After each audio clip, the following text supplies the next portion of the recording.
Hey, everybody. Welcome back to the Better Workdays podcast. I'm your host, Andy Morrison from Real Custom Training. This is the show that gives you free, fast, and actionable advice on how to use leadership skills and concepts to create better workdays. Now, I've got a question for you.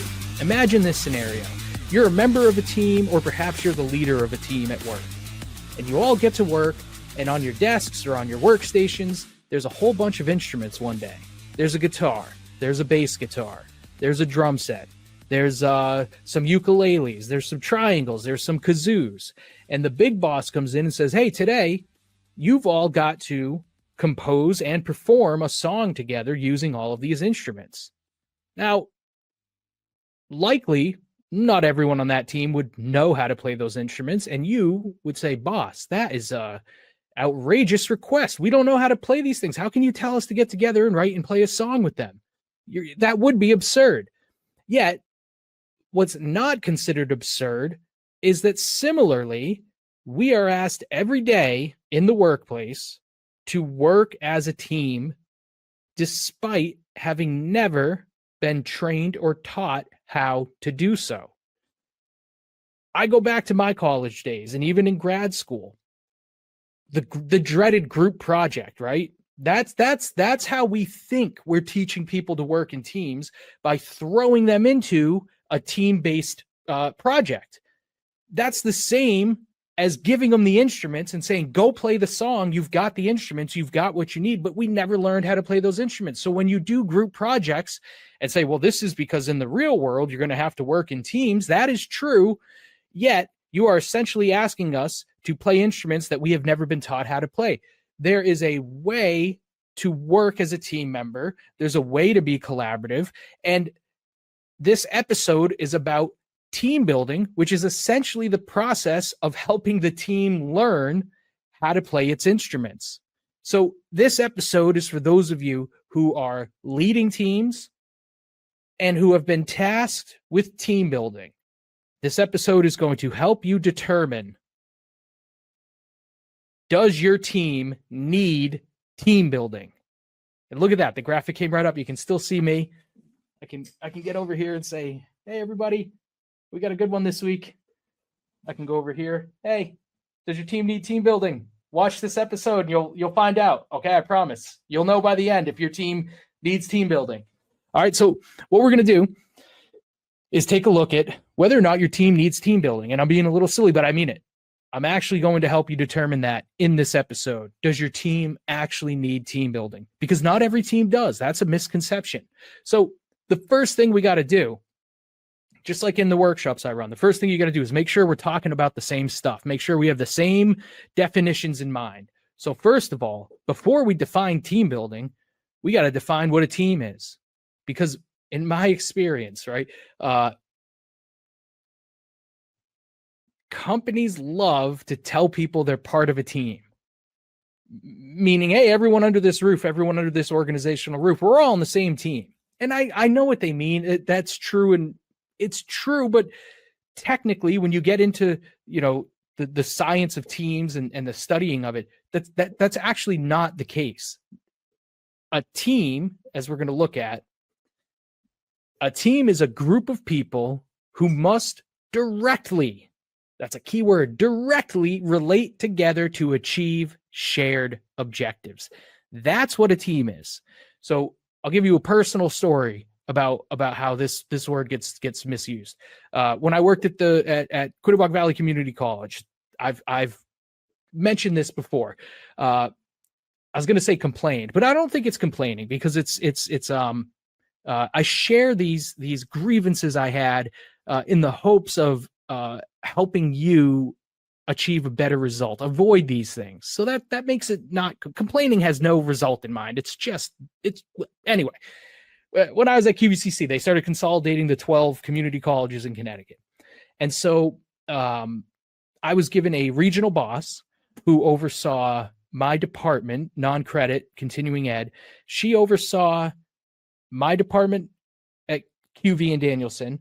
She oversaw Three Rivers in Norwich and Manchester and Capital Community College in Hartford. So all of a sudden, me and my counterparts from those other colleges, we would meet with this regional boss. And I remember her saying, you're all on the same team now. Now that you all report to me, we are a team. And what struck me was, okay, you're telling us we're on the same team. Yet when I go back to Danielson, they go back to Hartford, they go back to Norwich, they go back to Manchester, none of us are going to be talking to each other. None of us are going to be working together. We're all still working entirely independently. Yet you're telling us we're on the same team. That didn't sit right with me. It didn't feel like we were a team. And the other thing, too, was that I was judged largely, as were they, on the amount of revenue that you brought into the college based on the programs you were selling to local companies. So even then, I remember thinking, well, if we're on the same team, then wouldn't that mean I would get judged based on work I do with them rather than right now we're each individually being judged on the revenue we generate? So at the time, my inkling, I hadn't really studied this stuff at that point. But since I have studied it since then, I've realized, my inkling there was kind of scientifically accurate, that technically we were not a team just because we had the same boss, right? Just because we were part of the same organization didn't mean we were a team. Why? Because we did not directly relate together to achieve shared objectives. So within your organization, there may be folks that you're not directly relating to. Directly relating to means literally like your work depends on one another. You're interdependent on each other to achieve shared objectives. So organizationally, you might say we have the shared objective of providing good service to all of our customers. Okay. But if in providing that service to customers, you never interact with another person at the organization, and your ability to provide that service has no impact on their ability to do so and vice versa, then technically you are not on the same team. So it's important to understand this because team building has to be used for teams.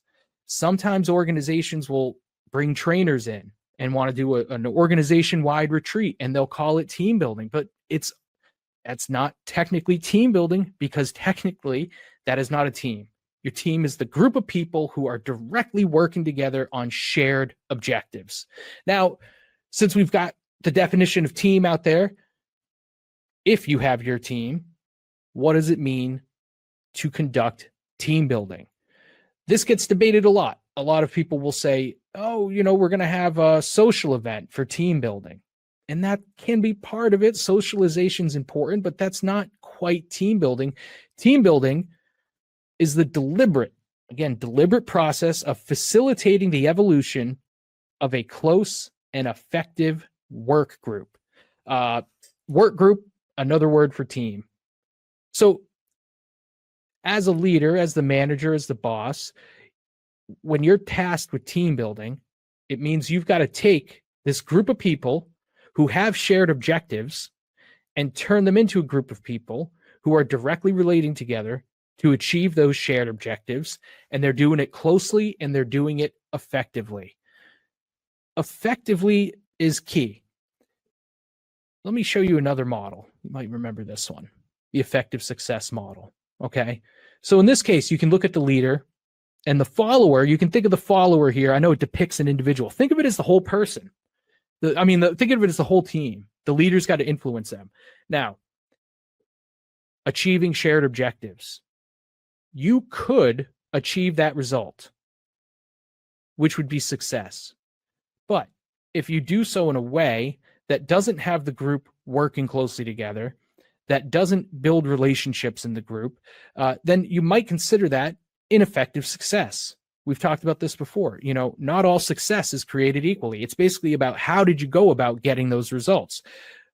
With your team, you could get the result on. You could meet the big deadline that the team needs to meet. If you do it in such a way that the relationships within the team deteriorate, you may end up with a team that hates one another, yet still got the result, but the deterioration in the relationships is going to hurt their ability to get the next result. Okay, so keep that in mind. Team building is about achieving effective success with your team. And we're going to talk about the criteria for effective success with your team a little bit later.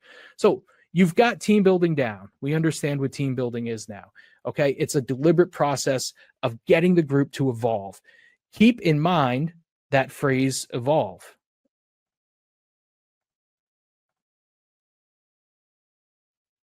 What does evolution imply to you? To me, I guess it's not just to me, but evolution, right? I think, okay, I could have put it this way. I could have said it's the process of facilitating the transformation of a close and effective work group. Transformation to me, and I've had my podcast producer disagrees with me on this, but when I see transform, that implies to me instantaneous. When people say this will transform your life, to me, it means, oh, if you're saying your class will transform my life or reading this book will transform your life, that means the class ends or I finish the last page of that book and my life is going to be different immediately thereafter. And that's never the case. It is never the case. That's why I don't use the word transform when I talk about our programs. Evolution, on the other hand, implies a relatively slow, gradual process, an incremental process of improvement. So that is an absolute key to team building that you need to keep in mind. You cannot conduct team building in its entirety in a 1 day or a half day workshop or session with your team. You can't do it. It has to happen over time. It has to happen every single day. And if that's troublesome to you, then I would suggest you need to start working on your leadership mindset. Leadership only exists in action, which means that every single day, you've got to be leading people with the actions that you take. Similarly, team building can only exist in action. You have to be working on these things with your team every single day. There are going to be standalone events. You are going to carve events out with groups like Real Custom Training to work on team building. Yet if you think those standalone events are the end all be all, then you will fail in this process of helping the team evolve. Those events are part of the process. They are not the entire process. It is everything that happens in between those events that's really going to make or break your success in terms of building up your team and helping them become a close and effective work group. So understanding what a team is, understanding what team building means in a nutshell.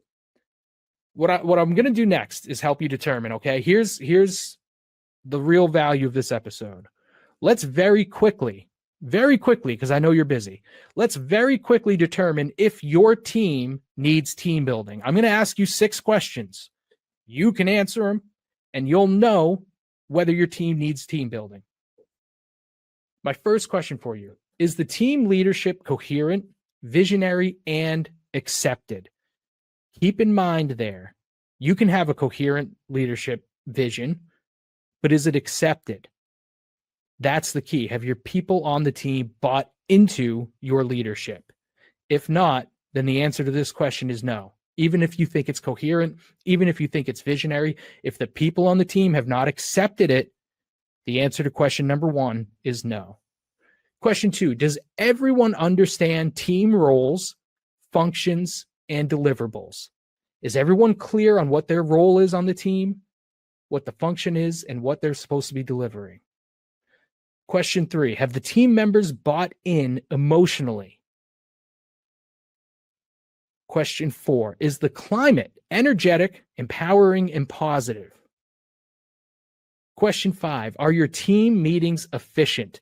Definition of an efficient meeting: you got done what you needed to get done in as little time as possible. And the people who participated in the meeting see it that way, not just you, the leader. Everyone needs to see it that way. So are your team meetings efficient? And 6, the final question for you, are weaknesses diagnosed, acknowledged, and dealt with? If you answered no to any of these questions, then your team likely needs some team building. And if that's the case, keep listening. If you said yes to every single one of these, then congratulations, you have already done the team building you need to do. And I would still love to hear from you, because I like to talk to people about how they did it, if they achieved it. But if you said no to any of these questions, then chances are, it sounds to me like your team could use some team building. Now, would team building just cover these 6 things? No, I'm going to show you 12 keys to effective teams. And these are the 12 areas that team building would specifically target depending on the needs of your particular team. But if you're going to pursue team building for your team, a few keys you got to keep in mind. Team building must involve people who work together, the team itself, right? If you've got people in the same department, but they don't directly relate together, remember, they don't actually interact. Their work never crosses paths. They got nothing to do with each other. Then they probably shouldn't be in a team building program together. Team building should really focus on the people who actually do the work together. It's got to deal with real world problems. It has to deal with real world problems, meaning it has to align with the organizational goals and challenges, and it has to address the real world problems within the team itself. So let's say you're not running efficient team meetings. Then in the team building program, you're going to have to talk about that, and not in a big picture vague way. No, you got to talk about it in a sense of, what are we actually doing wrong in our meetings? What are we doing wrong? How are we going to fix it? You have to get into the nitty gritty. You have to get into the weeds with it. It's got to be real world problems. It's got to connect directly to organizational objectives. So it's got to tie into the bigger strategy for the organization. And again, that's why it's important to understand the team's role in the organization. What function is your team supposed to serve for the organization, and why? What's the objective organizationally that you're supposed to be contributing to? Team building must allow members to learn together. You cannot do team building by telling everybody to go take the same LinkedIn learning course on their lunch break. It doesn't work that way. They have to not just learn the same stuff. They have to learn it together. And ideally, I know this isn't the most popular view in the post-COVID era, when there's a big push for work from home and everything's remote, but do it in person. Do it in person if you can. If you can. Make that a priority. They have to learn together. It's got to focus on the team, not just the individuals. Again, let's say you said, oh, okay, we're not running meetings efficiently as a team. Everybody go on LinkedIn Learning and take the same course on how to run an effective meeting. Okay, well, then you focused on the individuals. The individuals each acquired some individual knowledge. That's not focusing on the team, right? Focusing on the team would mean acquiring that knowledge and working on it together. How are we going to take this knowledge and improve our meetings as a group? So it's got to focus on the team, not just the individuals. And then, this one probably seems a little obvious, it's got to result in a close and effective work group. How do you know if that's the case? You know, you can't just do a team building series of programs and then say, oh, we did it. No, you've got to assess it, which means you have to have an understanding of what makes a close and effective work group. And you've got to have some means of assessing that for your team before and after the team building program to truly know, hey, we did it, or hey, we're getting there. We got to keep going. So here's the little salesy part of everything. Oh, actually, no, hold on. Put a pin in that. If you are pursuing team building, if so far you're listening, you're going, yeah, my team needs team building. Well, then let me lastly tell you this. Do not bother with team building if you're ignoring other larger issues. So if a team is, let's say a team's struggling with interpersonal relationships on the team. Everybody's just angry all the time. They're not getting along. The big bosses might say, oh, that team needs some team building. Let's get real custom training in here with them. Well, if you do that and I get there and I say to the team, what's going on? You know, what's contributing to the general emotional state here? And if they say, well, we're all working 18-hour days and we got our salaries cut and the equipment's failing and no one's fixing it. You see what I'm saying? There's other larger issues that can be at play. And so the thing to keep in mind with those larger issues is this model right here. Teamwork, team building is central to a healthy, effective organization. And this model shows you, you can see here, all right, if you're listening, let me try to describe this to you. You've got your center spoke, positive teamwork. Branching out from that are 7 other areas of the organization. Appropriate competencies, developed individuals, clear vision, values, and aims, dynamic leadership, value-adding systems, positive climate, enabling structure. So those 7 are the bigger things that you may need to address before you bring in team building, right? If the climate in the organization, for example, culturally across the board is negative, well, then working with one team to build up the climate within that team is not going to work because the bigger climate, the overall climate, is overwhelmingly negative. Okay, so this is what we mean when we say don't bother with team building if you're doing it at the expense of larger issues. You got to tackle those larger issues first. Otherwise, there's no point in doing the team building. Any effect you get from the team building will be negated by those larger detrimental issues. Like I said, the second point here, don't bother with team building if your culture's hostile to openness and authenticity. Team building really requires people to be open with one another. And one thing I have learned through facilitating team building and through facilitating training workshops is you can't take for granted that people trust each other in a group. I've learned this the hard way, and it was, I learned and grew from it as a facilitator, but sometimes you go into a group and you say, let's talk about ways to improve your organization. And somebody says, well, we need to stop, cutting corners.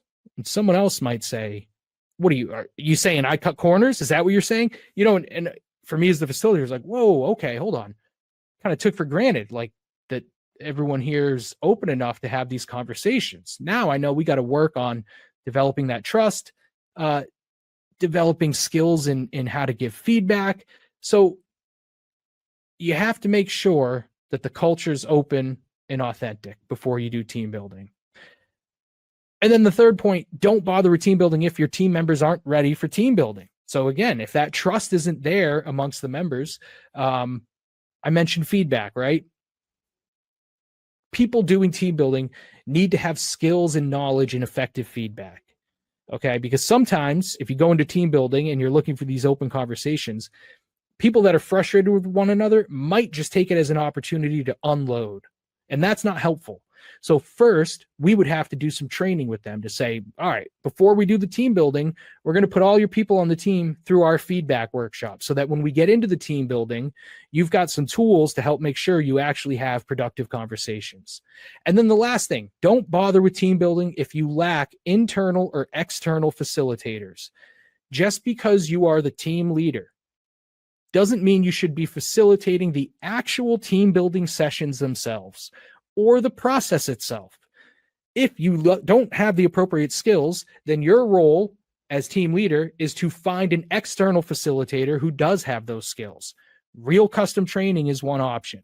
Now, if you've gotten to this point and you're still thinking my team needs team building, then let me tell you real quick the 12 areas that you would likely need to work on. Not all 12, possibly. Could be a few of them, several of them have, it's going to be particular to your team. But here's in general the 12 areas of team effectiveness that team building can help address. All right. Number 1, proper leadership. Is the team being run the right way? You got to start there. And that might mean some training for the leader. Again, remember we said team building focuses on the team, not the individual. So if proper leadership is one of the things hurting the team, you might need to start with some development of the team leader and get them ready, and then start the process of team building to work on the other areas. Number 2, it's got to have the proper members. The right team needs to have the proper members. If you've got a team and no one on the team has the requisite skills or competencies or technical abilities to do the things that the team is supposed to do, then team building's not really going to help. You'll have to address that first. Team building can help you determine if you've got the right members. The third effective key to teams, commitment. remember that question when I gave you 6 questions to determine if you need team building. Commitment was talking about the emotional buy-in. Do people care about the team? Do they care about the objectives? That's it in a nutshell. That's the commitment. It doesn't mean, oh, everyone's willing to work overtime. That's not necessary. That can be a sign of commitment, but no, you really, emotional commitment is what you want. Things like working overtime, going above and beyond, that will follow if you've got emotional commitment from them. Positive climate. And positive climate does not mean everyone is disgustingly nice to each other all the time. Everyone's respectful all the time, but positive climate means it's a supportive but challenging climate. Okay? Supportive but challenging. Result orientation. Result orientation is a leadership trait that a team needs to exhibit too. What is the result that we're after? That needs to be the first and last thing that everybody considers in decision making and how they're going about the work. What's the result that we're after? 6, you got to determine, are we meeting our organizational fit? What role do we play in the overall organization, and are we meeting it? Or is it not clear to us, and maybe we need to clarify it with the organization? Efficient meetings, okay? If your team's not running efficient meetings, team building can help you tackle that. Clear roles. If people aren't clear on their roles and their deliverables, a team building process can help improve that. We've talked about this already. Number 9, feedback skills. Everyone on the team is going to have feedback skills. They might call this positive critiquing. Or if they're lacking that skill, you might be looking at what they call soft critiquing, or the conspiracy of niceness, I've heard it referred to, where everybody on the team is just too damn nice and no one's saying what needs to get said. Now, saying what needs to get said does not mean you get to say it however you want. You don't just get to say, oh, you suck because you think someone, no, it means you've got to stop first and ask yourself, when I say they suck, what does that mean? What does that look like? And then have a conversation about that with the person with the result orientation in mind of helping them improve. Number 10 is growth mindset. Everyone on the team, if it's a truly effective team, needs to have a growth mindset and needs to be committed to learning and getting better at all times. Creativity, number 11. The team has to be able to do creative thinking. They have to be able to think outside the box together, collectively. And then lastly, the 12th key to an effective team is the interpersonal relationships on the team. How are the people relating to each other? How are they getting along? How do they feel about one another and working with each other? Team building can help you improve any one or even all of these 12 keys to becoming an effective team. So if you're with me and this whole time you've been saying, I think we need team building. Yep, this sounds like us. We could use team building. Then here's what I'm going to offer you, okay? I have been working on a formal assessment at Real Custom Training, so that when we start working with an organization and the teams that are coming through our workshops, I want all of us, Real Custom Training and the customer, to have a better idea of what specific areas of teamwork we can help that team work on. So I've been building out the Real Team Building Assessment. If you're watching this episode, you need, or you're thinking based on this episode that your team could use some team building, reach out to me, Andrew@realcustomtraining.com. You can even just leave a comment on the YouTube video, on our social media, however you want to go about it. Send a carrier pigeon.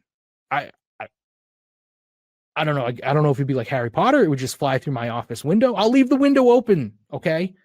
If you choose carrier pigeon. My point is, get in touch with me however you want, and I will let you try out this assessment for you and your team. It's fairly quick, but this assessment, because right now I need some guinea pigs, right? I need a few people to take this, maybe even have your whole team take it, and I can give you back quantified data that'll show which of these 12 areas of effective teamwork your team needs the most help in. And I'll stop there. All right. I am literally incapable of hard selling. I'm barely capable of soft selling. Okay. So you don't need to worry that if you reach out for this free assessment, it means, oh my God, I'm never going to stop hearing from Andy Morrison, or I'm going to start getting automated bot calls from Real Custom Training, or I'm going to get 10 emails from him a day. Nope. You're helping me out by taking this assessment, because this is a tool that I have just got into, kind of a prototype shape, and I want to start testing it out and seeing if it's helpful. So if you contact me and you want to take our free team, real team building assessment, I will give you the results. I'd ask you to talk to me about the results. And then if you want to know how Real Custom Training can help you go about improving those results, I'd be happy to have that conversation too. If you want to take those results and go to a different training provider, I mean, I would prefer you don't do that, obviously, but that would be fine too. My point is, I'm not going to bug you. I want to do this purely to test out the assessment, and in doing so, give you some helpful information as to what specific areas of effective teamwork your team needs to improve in. So reach out to me, Andrew, at Real Custom Training, if you'd like to help us test out and further develop the Real Team Building Assessment. All right, that's it for this week, everybody. Thank you for tuning in. This is a great, I loved putting this episode together because I oftentimes will have people in training who say, oh, we want to do this as a team building thing. And so even it's been helpful for me to kind of further distinguish between, what do we mean when we say training versus team building? The training can help with things like feedback skills, certain leadership skills that'll then help the team building process, and Real Custom Training can help facilitate both of those things. So does your team actually need team building? I hope you have a better understanding of whether you do or don't need team building after this episode.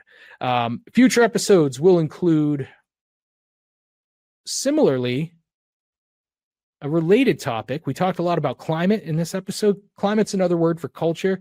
I'm building out another similar episode to help you determine whether your organizational culture needs improvement. And if so, I'm going to lay out some easy steps for you, kind of like this episode, of how you can go about actually working on improving that culture, because culture is elusive. It's kind of abstract, but there are tangible ways to go about defining it and creating it.